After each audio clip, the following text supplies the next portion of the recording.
YouTube channel मन्नत let's learn everyday. तो जैसा कि हम इन्वायरमेंट से अपने जो इम्पोर्टेंट टॉपिक्स हैं जो इससे हमारे एग्ज़ाम में क्वेश्चन हमेशा बनते रहते हैं, उन्हीं सभी टॉपिक्स को हम कवर कर रहे हैं इन्वायरमेंट से। तो इन्वायरमेंट में जैसे कि मैंने बहुत सारे लेक्चर आपको प्रोवाइड करा दिए हैं, तो उसमें से जो हमारा टॉपिक अभी चल रहा था करंट में वो था हमारा कि पॉल्यूशन क्या होता है, what types of pollution, definition भी मैंने बताई थी आपको। तो मैंने एयर पॉल्यूशन और वाटर पॉल्यूशन आपको कवर करा दिया है।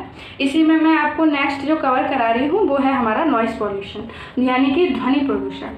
तो यही आज हम अपना चैप्टर कवर करने वाले हैं इस नोट्स द्वारा। तो ये सारे इम्पोर्टेंट नोट्स हैं जो हमारे एग्ज़ाम से रिलेटेड हैं, जो मोस्ट मतलब एक्सपेक्टेड क्वेश्चन है जिससे एग्ज़ाम में क्वेश्चन हमारे बनते हैं। तो बिना किसी देरी के हम अपने वीडियो को आगे बढ़ाते हैं। तो जैसा कि हेडिंग पड़ी है नॉइज़ पॉल्यूशन यानी कि ध्वनि प्रदूषण। सबसे पहले हम इसकी डेफिनेशन जानते हैं। तो unpleasant sound called noise pollution. असहनीय ध्वनि को हम ध्वनि प्रदूषण कहते हैं। 1972 में यूएन ने इसे क्या noise is a part of pollution बताया था कि शोर प्रदूषण का ही भाग होता है, ये बताया। अब हम इसके सोर्स एंड इंटेंसिटी जानते हैं। सबसे पहले इसके सोर्स देखेंगे कि क्या क्या है।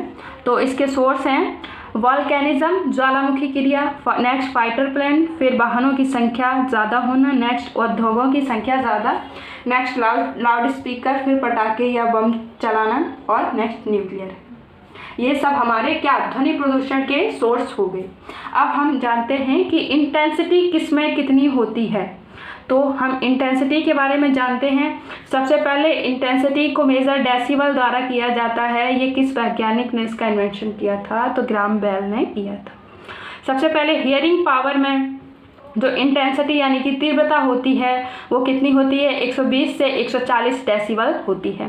ब्रीथिंग में 10 डेसिबल, लाइब्रेरी में 35 डेसिबल। तेज़ वर्ड, जब बहुत तेज़ हम बोलते हैं, लाइक अगर कहीं पे कोई झगड़ा वगैरह हो रहा है तो लोग बहुत तेज़ साउंड में बात करते हैं, तब 55 से 60 डेसिबल। और इंडस्ट्रियल एरिया में 85 डेसिबल और इंडस्ट्रियल एरिया मतलब औद्योगिक क्षेत्र। नेक्स्ट फाइटर जेट में 140 और 160 के मध्य रहती है, 160 डेसिबल। ज्वालामुखी क्रिया में कितना हो गया? 190 डेसिबल हो गया, 190।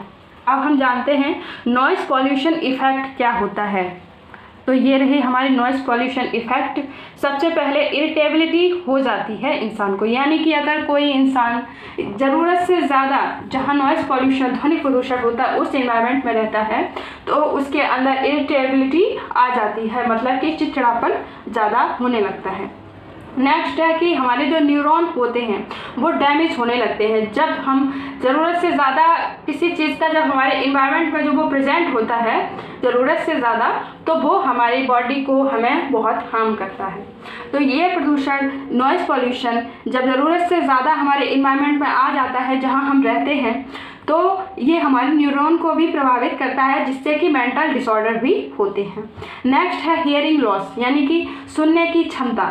जब ऐसा इन्वायरमेंट होगा जहाँ ज़रूरत से ज़्यादा म्यूज़िक लाउड रहता है या फिर और भी बहुत सारी चीज़ें होती हैं, जब इन्वायरमेंट में ज़रूरत से ज़्यादा नॉइज़ आ जाता है तो इससे इंसान को जो नेक्स्ट प्रॉब्लम है या इफेक्ट है वो क्या? हियरिंग लॉस भी उसका हो सकता है।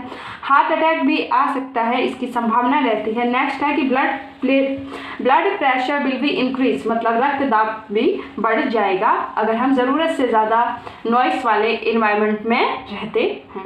इसमें हम नेक्स्ट जानते हैं कि इसको कम करने के क्या क्या उपाय हो सकते हैं। नेक्स्ट है हमारा प्रदूषण को रोकने के उपाय। तो सबसे पहले जो सड़क और राजमार्ग के आसपास पेड़ों की संख्या में अगर वृद्धि कर दी जाए तो पॉल्यूशन में कमी हो सकती है। यानी कि सड़क और राजमार्ग के आसपास पेड़ों की संख्या, यानी कि ग्रीन प्लांट जो होते हैं वो हमारे नॉइज़ को जहाँ पे ज़रूरत से ज़्यादा, जहाँ पे ग्रीन प्लांट्स होते हैं वहाँ पे नॉइज़ के जो इंटेंसिटी होती है वो थोड़ी सी डिक्रीज़ हो जाती है, वहाँ का एनवायरनमेंट थोड़ा सा बेटर हो जाता है। तो नॉइज़ क्या एब्जॉर्ब करते हैं क्या? Green plants. कितना? 10 से 12 डेसिबल डिक्रीज़ कर देते हैं। नेक्स्ट है कि गवर्नमेंट द्वारा एक योजना भी चलाई गई थी जिसे हम ग्रीन मफलर योजना, project is related to reduce noise pollution.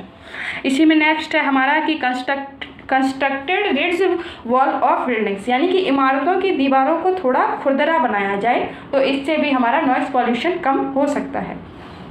Next है कि ऑटोमेटिक स्टार्ट व्हीकल्स रिड्यूस, यानी कि जो स्वचालित वाहनों की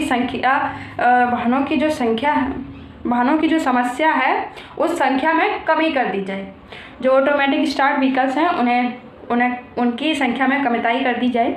नेक्स्ट है कि बैंड हाई इंटेंसिटी हॉर्न, यानी कि उच्च तीव्रता वाले हॉर्न पर रोक लगा दिया जाए तो इससे भी हमारा नॉइस पॉल्यूशन डिक्रीज हो सकता है।